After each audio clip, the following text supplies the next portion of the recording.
Hi friends, তোমরা সবাই কেমন আছো? আশা করি নিশ্চয়ই খুব ভালো আছো। আমিও ভীষণ ভালো আছি। আর দেখো বন্ধুরা, আমার ঘর থেকে প্রকৃতির এই এত সুন্দর দৃশ্য দেখলে বলো তো কার না ভালো লাগে? মন তো এমনিই ভালো হয়ে যায়। তোমরা দেখতে পাচ্ছ যে একটা জলে নৌকো ভেসে আছে, দেখতে পাচ্ছ তো? দেখো, সামনে থেকে একটা পাখি উড়ে চলে গেল।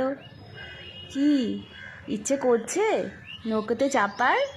নিশ্চয়ই মনে হচ্ছে যে একবার নৌকোতে উঠবো। আমারও খুব ইচ্ছে করছে, কিন্তু আমি একা উঠবো না গো, আমি তোমাদের সবাইকে নেব। কারণ জীবনের পথে চলতে গেলে একা একা কখনো চলা যায় না, তাই না? সবাইকে নিয়ে মিলেমিশে একসাথে চলতে হয়। তাই তোমরা চিন্তা করো না, তোমাদের সবাইকে নিয়েই আমি ওই দূর থেকে ঘুরে আসবো।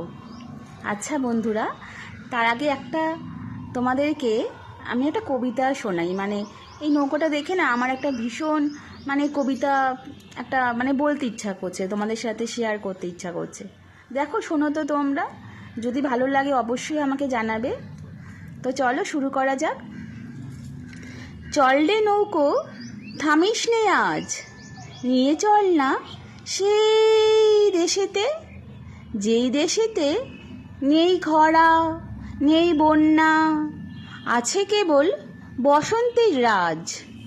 মাঝে দরিয়ায় ওঠে যদি ঝড়, আমি ক্লান্ত পথিক লক্ষ্যভ্রষ্ট, মাতাল হাওয়ায় হতে চাই নষ্ট। চল রে নৌকো, থামিস নে আজ। দুর্বিষহ জীবন যখন ডুবতে ডুবতে কিছু আঁকড়ে ধরার আশা করে, ঠিক তখন একটা নৌকো আসে তাকে নিতে। নৌকার মাঝি জীবনের দিকে তার আশ্বাসকর বাড়িয়ে বলে, বন্ধু, হাতটা ধরে উঠে আয়। জীবন হলো জলের নৌকো।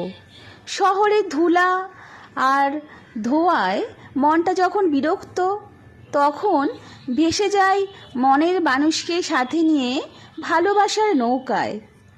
নৌকার দাঁড়ের ছপছপ শব্দ এক মায়াবী বিকেল। এটি হতে পারে বিশেষ দিবসের সেরা উপহার। শুভ বিকেল বন্ধুরা, তোমাদের সকলকে জানাই শুভ বিকেলের শুভেচ্ছা। আমার এই ছোট্ট উপস্থাপনা যদি তোমাদের ভালো লাগে, তাহলে সকলকে অনুরোধ করব প্রত্যেকে একটা লাইক, কমেন্ট এবং শেয়ার করবে। ধন্যবাদ।